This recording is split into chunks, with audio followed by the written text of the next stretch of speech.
Hi friends, welcome back to healthy recipes. മഴയൊക്കെ പെയ്ത് എല്ലായിടത്തും പച്ചപ്പ് നിറഞ്ഞല്ലോ. അപ്പോൾ നമുക്കിന്ന് മഴക്കാലത്തിന് പറ്റിയ ഒരു തോരൻ ഉണ്ടാക്കാം. ചേനത്തണ്ടും ചെറുപയറും എന്ന് കേട്ടിട്ടില്ലേ? എന്നാൽ നമ്മളിന്നുണ്ടാക്കുന്നത് അതല്ല കേട്ടോ. ചേമ്പിൻ തണ്ടും ചെറുപയറും ആണ് നമ്മളിന്നുണ്ടാക്കുന്നത്. മഴക്കാലത്ത് കഴിക്കാൻ പറ്റിയ നല്ല ഒരു തോരനാണ് ഇത്. ചൂട് കഞ്ഞിയുടെ കൂടെയും ചോറിൻ്റെ കൂടെയൊക്കെ നല്ല ടേസ്റ്റാണ്. ധാരാളം പ്രോട്ടീനും ഫൈബറും അടങ്ങിയിട്ടുള്ളത് കൊണ്ട് വളരെ ഹെൽത്തിയായ ഈ തോരൻ എങ്ങനെയാണ് ഉണ്ടാക്കുന്നതെന്ന് നമുക്ക് നോക്കാം. ആദ്യം നമുക്ക് ചെറുപയറൊന്ന് വേവിച്ചെടുക്കാം. ഞാനിവിടെ 1/4 കപ്പ് ചെറുപയറാണ് എടുത്തിട്ടുള്ളത്. ഇത് നന്നായിട്ട് കഴുകിയതിന് ശേഷം വെള്ളത്തിലിട്ട് കുതിർത്ത് വെച്ച ചെറുപയറാണ്. ഇത് ഞാൻ കുക്കറിലേക്ക് ഇട്ട് കൊടുത്തു. ഇനി ഒരു 1/4 ഗ്ലാസ് വെള്ളം ഒഴിച്ചു കൊടുക്കുകയാണ്. ഇത് വേവാൻ ആവശ്യമുള്ള വെള്ളമാണ്.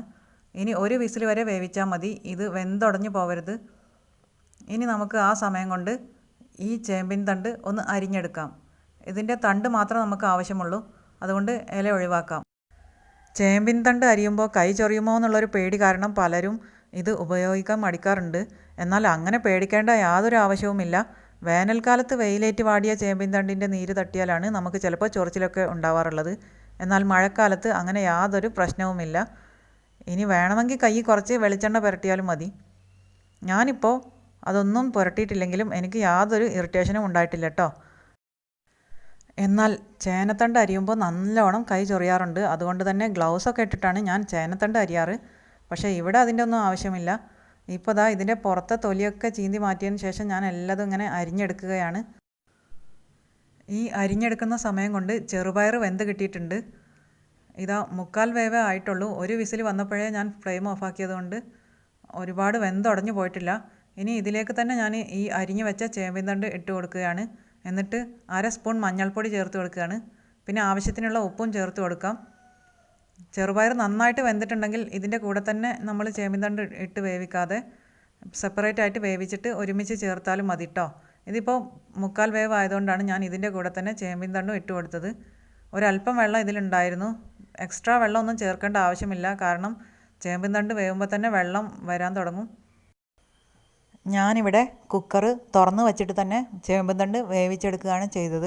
അടച്ചു വെച്ചാൽ ഇതിൽ നിന്ന് വെള്ളം ഇറങ്ങി വരുന്നത് കൊണ്ട് വറ്റി കിട്ടാൻ പ്രയാസമാവും. അതുകൊണ്ടാണ് തുറന്ന് വെച്ച് തന്നെ വേവിച്ചെടുത്തത്. നമ്മളിത് ചെറുതായി അരിഞ്ഞെടുത്തത് കൊണ്ട് പെട്ടെന്ന് തന്നെ വെന്ത് കിട്ടും. ഇപ്പോൾ ഞാനിത് ഉടഞ്ഞു പോവാതെ വേവിച്ച് വെള്ളം വറ്റിച്ചെടുത്തിട്ടുണ്ട്. ഇനി നമുക്ക് ഒരു മൺചട്ടിയോ കടായിയോ ചൂടാക്കി അതിലേക്ക് കുറച്ച് വെളിച്ചെണ്ണ ഒഴിച്ചതിന് ശേഷം കുറച്ച് കടുക് ഇട്ട് കൊടുക്കാം. ഈ കടുകൊന്ന് പൊട്ടി വരുമ്പോൾ ഉണക്കമുളകും കറിവേപ്പിലയും ഇട്ട് കൊടുക്കാം. ഇനി നമുക്ക് ഇതിലേക്ക് 1 കപ്പ് തേങ്ങ ചിരവിയത് ചേർത്ത് കൊടുക്കണം. തേങ്ങയുടെ കൂടെ 1 ടീസ്പൂൺ മുളക് പൊടിയും 1/4 ടീസ്പൂൺ നല്ല ജീരകം പൊടിയും കൂടി ചേർക്കാനുണ്ട്. ഈ തോരനിലേക്ക് നമ്മൾ പച്ചമുളകും ചുവന്നുള്ളിയും ഒന്നും ചേർക്കുന്നില്ല കേട്ടോ. ആ കാര്യം ശ്രദ്ധിക്കണം. മുളക് പൊടിയുടെ ഒരു എരിവാണുള്ളത്. ഇപ്പോൾ ഞാൻ 1 ടീസ്പൂൺ മുളക് പൊടിയും 1/4 ടീസ്പൂൺ നല്ല ജീരകം പൊടിയും ചേർത്ത് നന്നായിട്ട് മിക്സ് ആക്കിയിട്ടുണ്ട്.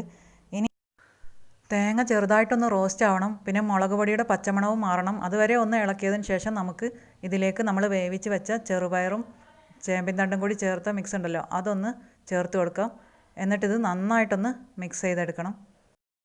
ഈ ചെറുപയറും ചേമ്പിൻ തണ്ടും വേവിക്കുമ്പോൾ നമ്മൾ മുളക് പൊടിയൊന്നും ചേർത്തിട്ടില്ലായിരുന്നു. അതുകൊണ്ട് ഇപ്പോൾ ഈ തേങ്ങയിലുള്ള മുളക് പൊടിയുടെ എരിവ് ഇതിലൊക്കെ പിടിക്കുന്ന വിധത്തിൽ നന്നായിട്ടൊന്ന് മിക്സ് ചെയ്തെടുക്കണം കേട്ടോ.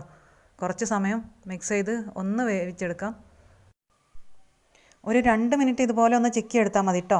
അപ്പോൾ തന്നെ നമ്മുടെ തോരൻ റെഡിയാവും. നല്ല ടേസ്റ്റി ആയിട്ടുള്ള ചേമ്പിൻ തണ്ടും ചെറുപയറും. ചേനത്തണ്ട് കൊണ്ടും ഇതുപോലെ ചെയ്യാം കേട്ടോ.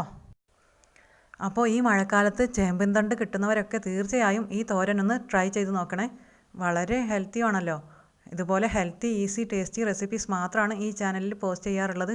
നിങ്ങൾ സബ്സ്ക്രൈബ് ചെയ്യാതെയാണ് ഈ ചാനൽ കാണുന്നതെങ്കിൽ പ്ലീസ് ഇപ്പോൾ തന്നെ ഒന്ന് സബ്സ്ക്രൈബ് ചെയ്യണേ. അടുത്ത ഒരു ഈസി റെസിപ്പിയുമായിട്ട് ഞാൻ വീണ്ടും വരാം കേട്ടോ.